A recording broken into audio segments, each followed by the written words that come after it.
Yves de Wise. On se retrouve pour la présentation de cette nouvelle mock Lego Star Wars. Donc c'est une base de la République sur la planète Alderaan, qui est donc attaquée par les séparatistes. Donc pour l'histoire de cette base, effectivement un rendez-vous devait avoir lieu entre un sénateur d'Alderaan et le Jedi Ki-Adi-Mundi. Et donc la 212e a été dépêchée pour protéger ce rendez-vous, mais les séparatistes en ont profité pour attaquer la base à ce moment-là. Donc ici, on peut voir un champ de bataille, donc une petite plaine. Voilà, alors avec plusieurs droïdes de combat. On va commencer ici. Voilà, on a plusieurs droïdes de combat. Ici, un droïde K, donc qui est en train de viser le BART Speeder, qui vient de démarrer juste là-bas. Ici, on a un droïde de combat qui a été abattu par l'artilleur dans la tourelle là-bas. On a ici un capitaine droïde qui vient de se faire abattre par ce commandant de la 212e. Ici, on a un droïde commando qui est en train de viser Ki-Adi-Mundi. Donc Ki-Adi-Mundi vient déjà de trancher la tête à ce droïde et de couper en deux ce super droïde de combat. Donc ici encore un droïde K qui est en train d'approcher. Et on a un droïde armé d'un lance-missile qui veut détruire la tourelle. Alors ici on a, comme je l'ai dit, un commandant de la 212e custom, donc, et avec trois clones d'élite de la 212e. Alors c'est des customs assez simples, j'ai pris en fait, voilà. Donc c'est des clones phase 1, ceux du Battle Pack de 2008, et donc je leur ai mis des autocollants de couleur orange.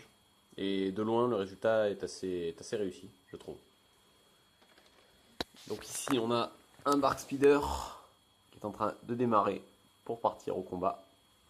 Et on a ici l'extérieur de la base. Donc ici, la porte principale d'entrée qui coulisse. Voilà, qui peut s'ouvrir et se fermer. Ici, comme je vous l'ai dit tout à l'heure, une tourelle avec un clone gunner dessus. Voilà, on a l'étage. Et tout au sommet, on y accède par cet escalier, un Jedi Starfighter avec une petite échelle. Alors de ce côté-ci, on a une vitre. Et derrière, on y verra mieux comme ça. Voilà. Donc on a une turbine, plusieurs mécanismes, une deuxième porte, et ici un pilote clone, donc phase 2, qui est en train de combattre ces deux droïdes assassins, qui essayaient de grimper sur le mur pour attaquer la base par derrière. Voilà, donc c'est tout pour l'extérieur. On va ouvrir les différents étages et je vais vous montrer l'intérieur. Donc ici voilà, on a un toit, une petite plateforme avec de l'aération pour pouvoir accéder à l'intérieur.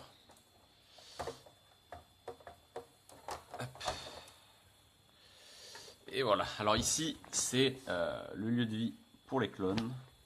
Donc le dortoir, hein, donc il y a deux lits, un endroit pour déposer le casque. Donc on y voit ici un clone phase 1 qui est en train d'essayer de prendre son casque puisque l'attaque vient d'avoir lieu. L'attaque a été signalée par cette alarme. On a une petite table avec un repas, voilà, une petite cuisse de poulet, une tasse. Voilà, et ici également un banc sur lequel on peut se reposer. Voilà. Donc ensuite,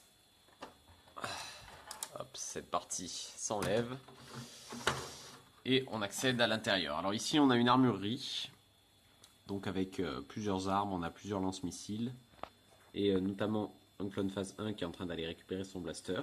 On voit aussi un petit terminal, donc la porte d'accès à l'armurerie. Ici dans ce couloir, on a une unité R4 et une cuve à Bacta, voilà, donc dans laquelle on peut mettre une figurine. Et ici, un producteur de seringues portatif de Bacta. Donc ici, on a le couloir qui mène à la porte. Alors un clone qui est en train de se ruer à la bataille. Et on a la salle des commandes qu'on va ouvrir tout de suite et que je vais vous montrer plus en détail une fois que j'aurai tourné tout ça. Voilà. Donc la salle des commandes principale. Alors on voit ici un officier qui est en train d'être affairé sur des écrans. un autre officier qui est occupé à taper sur des terminaux. Encore un troisième aussi sur des écrans. Alors ici, on a le sénateur d'Alderaan. Alors, j'attaque, je vais vous le montrer un peu mieux.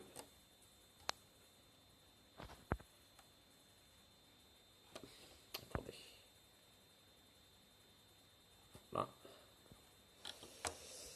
On a un sergent clone et une table holographique sur laquelle sont indiquées les positions de la République et les positions ennemies. Voilà. Alors ici, on a un communicateur holographique, donc avec effectivement un hologramme qui peut s'enlever, et un petit clavier pour l'activer. Et ici, un garde sénatorial qui protège le sénateur. Voilà. Donc c'est tout pour cette mock. J'espère qu'elle vous aura plu. Si c'est le cas, n'hésitez pas à vous abonner ou à lâcher un j'aime. Et on se retrouve bientôt pour une prochaine vidéo. Bye!